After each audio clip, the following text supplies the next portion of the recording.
the Japanese could be very cruel, but they could also be very kind, you know. So it was like, for example, once my father and I, my mother and I were walking along a road, and we walked past what was a Japanese officers' club, and there was a Japanese soldier as a sentry with a bayonet.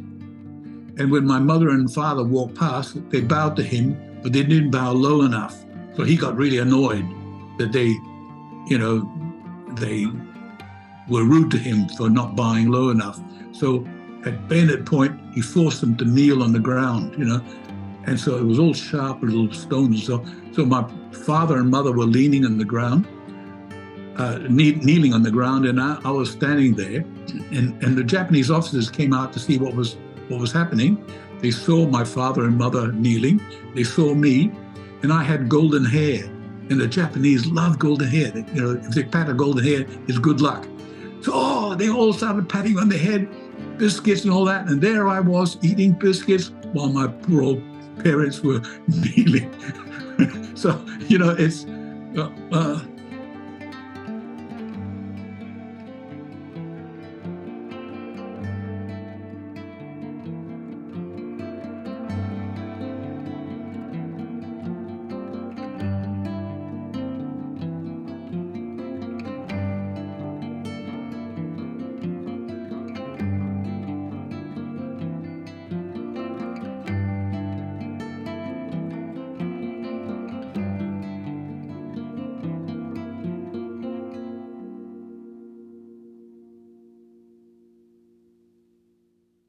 Before the war, we lived in an apartment in Kimberley Road in Kowloon.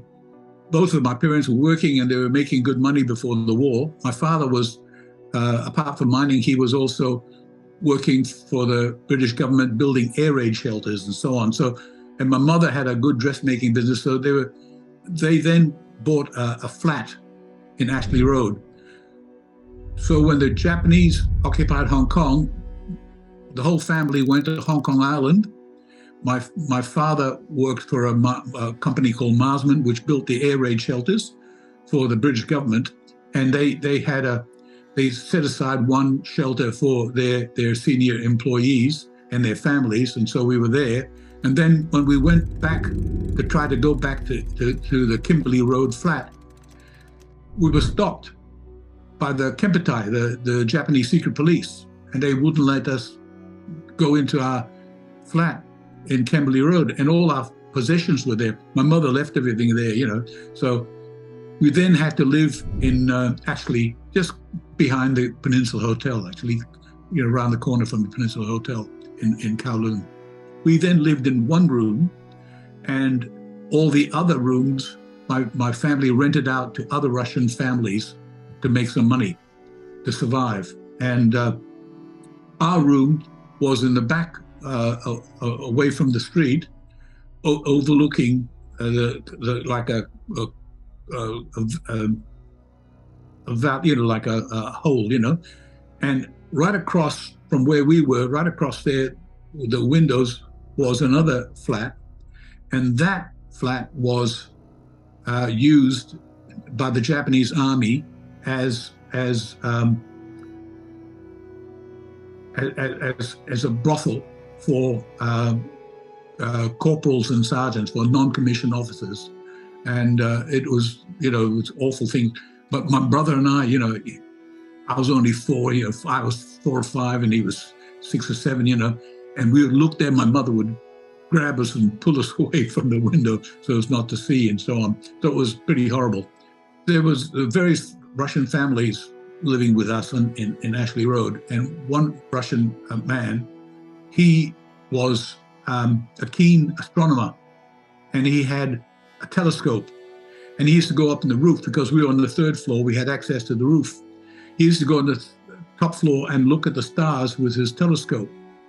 And the Japanese saw him with a telescope, and they thought that he was a British spy giving signals to British, American, you know, American planes and so on.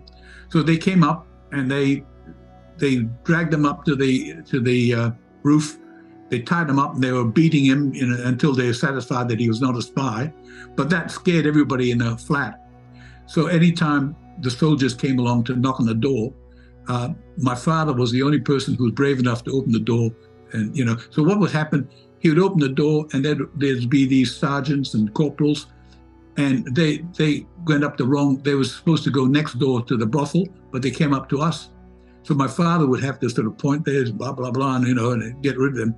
Anyway, so this used to happen fairly regularly. And one day, knock on the door, he opened it, and there was this young Japanese, but he was an officer, a little lieutenant, a little, and my father, first of all, said, no, and he just smiled and he just shook his head and so on. He obviously wasn't interested in brothel.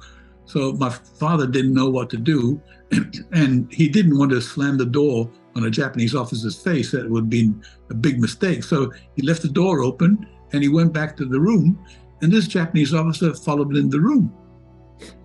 And my mother said, what? But, being a Russian woman and so on, she said, would you like some chai, some tea and so on? So he smiled, So he didn't speak any English at all, and we didn't speak any Japanese. So he just sat there smiling away and all that. And we have tea and so on. And he after a while, he went away. And a few days later, another knock on the door. My father opened it. It was another officer, but much more senior. And he said, shh. He came in and he said, look, it's very embarrassing. My friend who came here, yesterday, he is a young man. He's very homesick, and he likes being in your company because it reminds him of family and so on. Would you mind not telling anybody? He's not supposed to fraternize with Europeans, He's a Japanese officer, but he, could you just keep it quiet and, no worries at all. So, very happy. He'd come along and he'd bring sweets, he'd bring little biscuits, so he was very happy that way. And my father was getting really angry with the Kempetai because the Kempetai wouldn't let us go to old Kimberley Road flat to get all the stuff. And he started to talk in broken English to this young Japanese officer. And he went on for days and days and days. And somehow, this Japanese officer, Kempetai. Foolishly, he grabbed my father, he dragged him to Kempetai headquarters. Holding his arm, he brought him into a Japanese senior officer. And when the Japanese senior officer saw him holding this man's hand, this European's hand, he barked an order, and this poor old, his face all went, and he went away. And but because my father had been brought by a Japanese officer, he was very polite. He said, why are you here? And my father explained, all our stuff is in Kimberley Road, but we can't get it because, every time we go there, we're not allowed to go in, blah, blah. And the Japanese officer said, all right, don't worry. Tomorrow, you and your family, you go there. Everything of yours will be on the street. So I said, oh, thank you very much. So we went there the next day, and true enough, everything. So we had to carry everything in a pram back to what's the name. And that helped us a lot because you could sell old things and so on. Anyway, the young Japanese officer never turned up again. And but a few weeks later, the older officer came along and explained that he had been ashamed, and he was given the choice of committing harakiri or volunteering to go to New Guinea to fight. So he went to New Guinea, and who knows what happened. So there was, and he was a really nice man, and he just disappeared.